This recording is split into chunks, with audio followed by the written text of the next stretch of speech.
So I had a conversation with a friend the other day about JJ Abrams.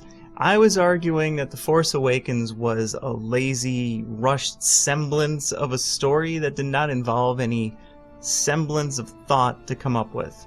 And a horrible Star Wars film. A little dated take, but it's still important today since he's got the new film coming out. We can assume that he'll be pulling from the same playbook, so it is relevant.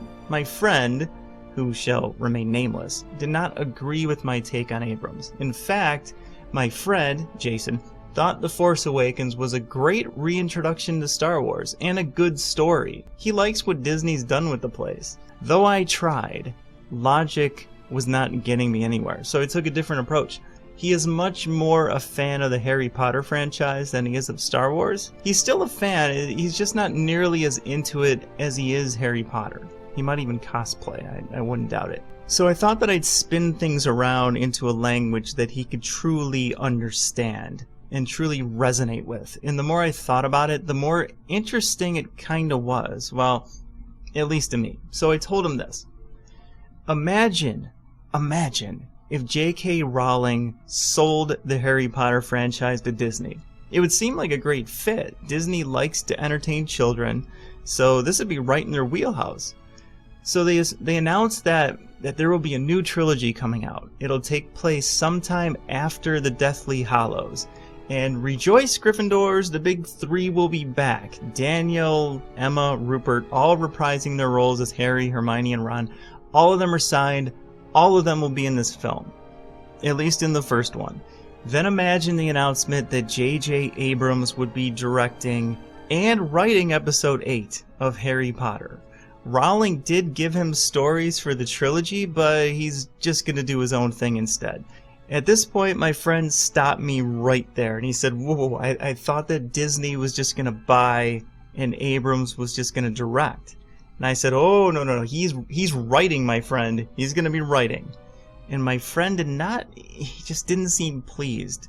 He was a little worried about the story, and it was mainly because Abrams is not Rowling. The whole wizarding world came from her mind, so no one else knows more about this stuff than she does, creatively.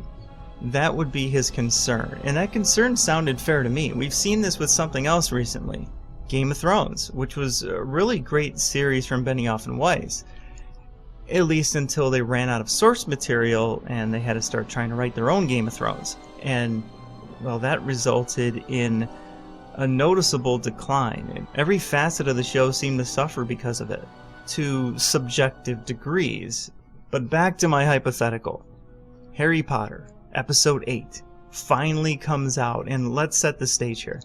There's a new bad guy, more powerful than Lord Voldemort. Where was he during the first 7 films? Nobody knows, but he's leading remnants of the Death Eaters, now called the Prime Order, and they're more powerful than the Death Eaters were. How? Nobody knows. A lot of stuff has changed since the Deathly Hallows. It would help to know this stuff for the sake of the story, but yeah, no, they're not going to tell you anything about it. One thing we do know is that Harry is the headmaster at Hogwarts, or at least he was. And remember Hugo, Ron and Hermione's son? Remember him from the end of part 7, standing by the train with them? Well, he's now evil. And he's a high-ranking member of the Prime Order. Why? Nobody knows, and they're not really going to tell you. But he's very powerful. He casts spells that no one ever has before. Even Dumbledore hasn't done the crap that he's doing. So yeah, Harry was training a new school of wizards, and Hugo turned on him and killed a bunch of kids. Then Harry apparated somewhere to hide. Why or where, nobody knows, but that's all the background that you're going to get.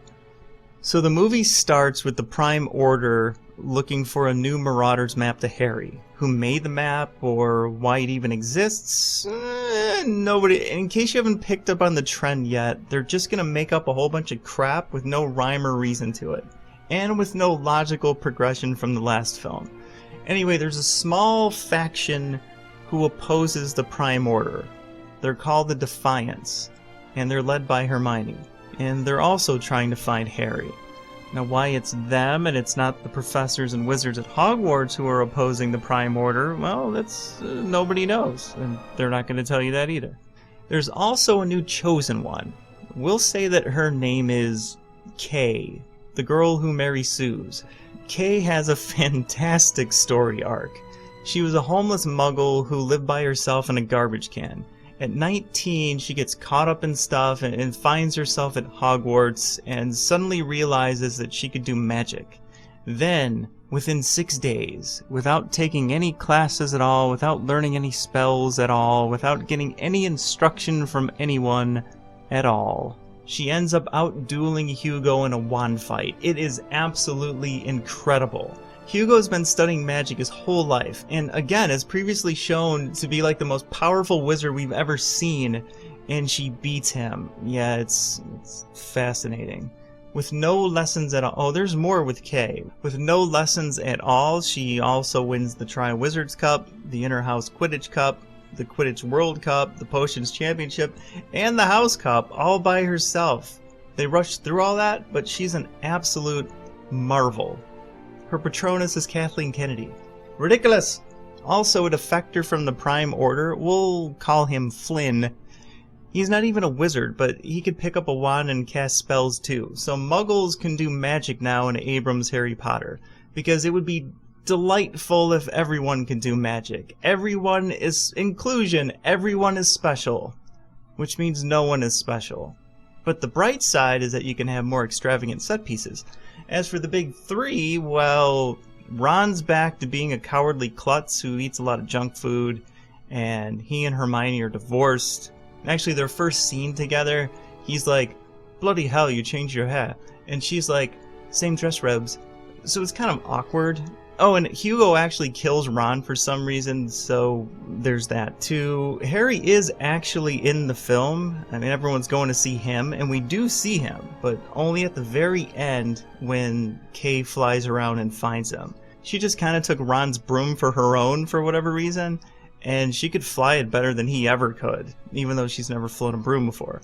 But she finds Harry hiding. And I mean, that makes perfect sense for his character. It makes perfect sense for him to go run away and hide when things get a little tough. I mean, it's not like he's led a life of perseverance and overcoming tragedy or anything. Anyway, she brings him the Elder Wand, which was being stored in someone's chest.